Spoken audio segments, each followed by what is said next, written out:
So these were tough questions, and they're going to need deep reflective answers, right? So what the priestly writers wanted to do was to go back to the very meaning of what it meant to be Israelite, right? And so they're going to go back to the origin stories, right? Remember that for the ancient Near Eastern cultures, for the ancient Near Eastern people, if you wanted to understand something, you wanted to go right to its origin, because that's when its essence was the purest, the cleanest, the least obscured. And so in order to give the Israelites a new vision of who they were, one that would work in their current circumstance, they went back to the very foundations of humanity and the very foundations of the world. And they're going to write a new creation story.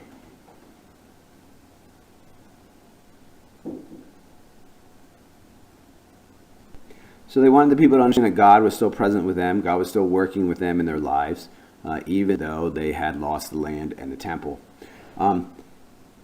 So they offer a vision of God and humanity that is going to help the Jews in the exile, right? And they're not going to reinvent the wheel here. They're not changing the idea of who the Israelites are. They're expanding their identity so that it can encompass this exile experience, right? Now, they also are going to juxtapose their vision to the Babylonian worldview, right? They're definitely saying, we don't want to become Babylonians, and so they're gonna offer kind of an alternative to the Babylonian way of understanding things. They already had their own origin story, which is the roots of Genesis 2-3. But the priestly writers during the exile felt that they needed something more. They felt that the roots of the Genesis 2 and 3 story weren't really enough to get the message across of the way that God was present with them and working through their current situation.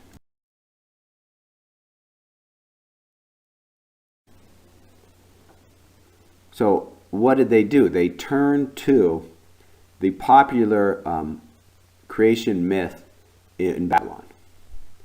Okay, now remember, like a lot of the Jews, like they're growing up in Babylon, they kind of maybe on some level just assume the Babylonian creation stories. I mean, that's the way assimilation works. That's the way that a good exile works. People don't even realize that they are assimilating, and bam, but then there they are at some point. So you see, in these subconscious ways, they're hearing the creation story presented in the streets, just like you might hear the scientific creation story presented on Discovery Channel or something. And you just kind of start to assume it. You say, oh, yeah, sure, the Big Bang, yeah, sure. Right? Even if you never looked into how legit it is or not. Well, the same thing is happening to them. They hear about, the creation of the world by Marduk and Ea and some of these other Babylonian deities. And they said, just probably figured it was something like that, right? So the exile era priests are going to use the cultural assumptions of the Babylonian culture in which they are submerged to create a new creation story, a new origin story. And you can see that how Genesis kind of uses the framework of the Enuma Elish here in various ways.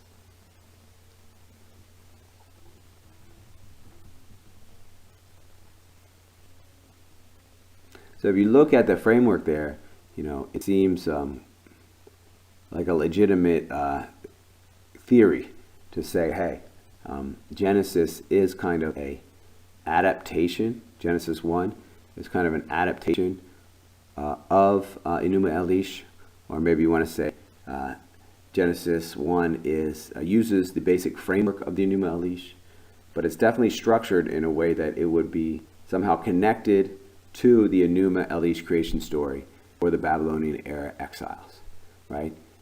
In the very least, it would be seen as the same kind of story, and therefore challenging it, and challenging the assumptions that the Enuma Elish makes.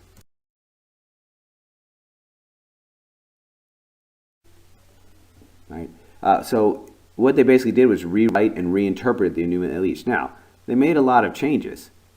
Right? You're going to see it's quite a different story than the video on the Enuma Elish that you watched already. And the changes that they make there, that's where you're seeing, hey, well, this is different. And with our historical critical minds today, we can say, well, why did they change that part? Right? If they started with the basic framework, why did they make it different than they did? Right? We understand why they would start with a framework. They would say, okay, this part's the same, in order to tap into the cultural assumptions that were already there, right? And to present their story as a parallel story to the Enuma Elish. But why did they change stuff? Well, they changed stuff because it didn't fit with their beliefs about God and the nature of the human person, right? So they made their own version of the dominant worldview. And then the differences there, that's the key to understanding the author's intention, right? Again, why did they change this stuff? Why didn't they just, if they left some of the story like it was, why didn't they leave all the story like it was? If they started using the framework, why did they change details so significantly?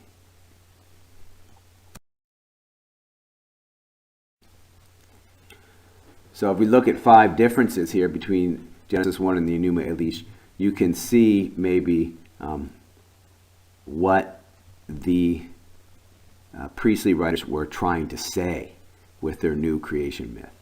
Right? So in the Enuma Elish, you have many gods and demigods creating many different things. In the priestly creation story, one God creates everything. Again, this is a metaphysically profound statement because you're saying everything has one source. Right? And they're saying, hey, there's one God, Yahweh, right, our God, that created the whole universe, everything in it.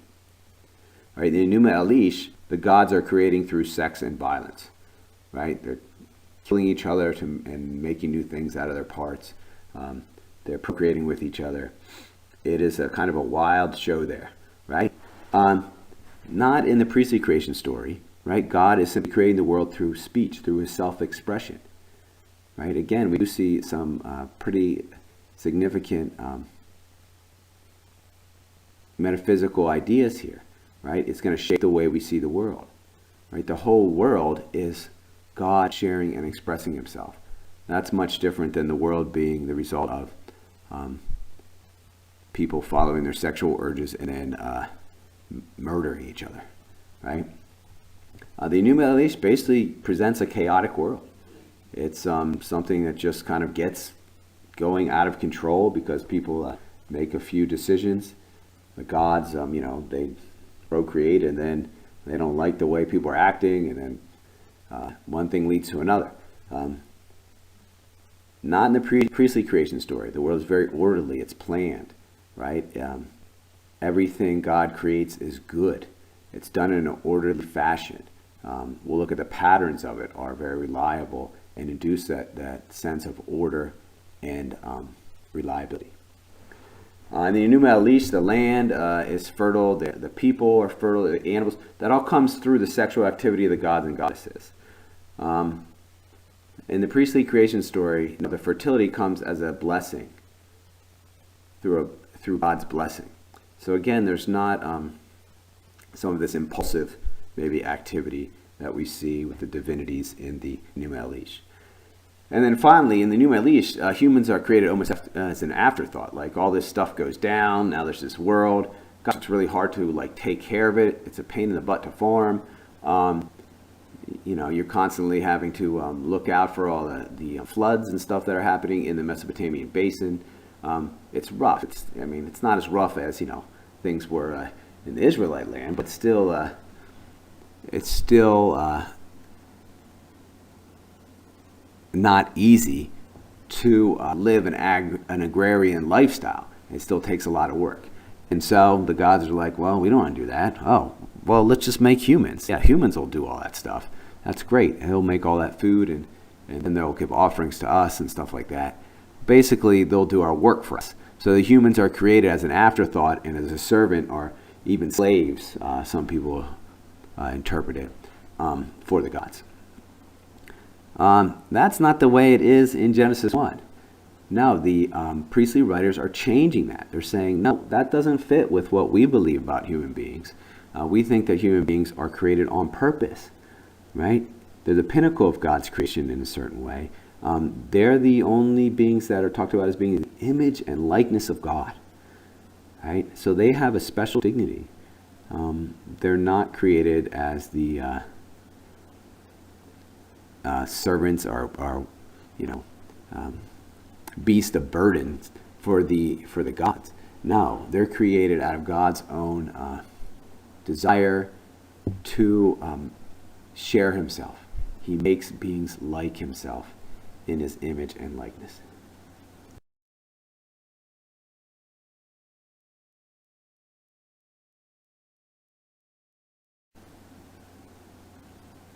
So other things we see in the text that kind of show a difference between the Enuma Elish and the priestly creation story is the repeated phrasing. There's a sense of order in planning because in every movement of creation, God says, every day of creation, he says, and God said, let there be something, and then there's something. And then after it's all named, they say, and God saw that it was good, right? And then it says, and then there was evening, and there was morning, and it names the day, right? That pattern is repeated over and over, which then induces a sense of orderliness, reliability, reasonability to the universe, right? Also, the way that God names the light and darkness, this would have been very sufficient for, very significant for the ancient Near Eastern people. Because remember, when before the world was created, it's just chaos. And in the Babylonian story, a lot of that chaos continues. But in the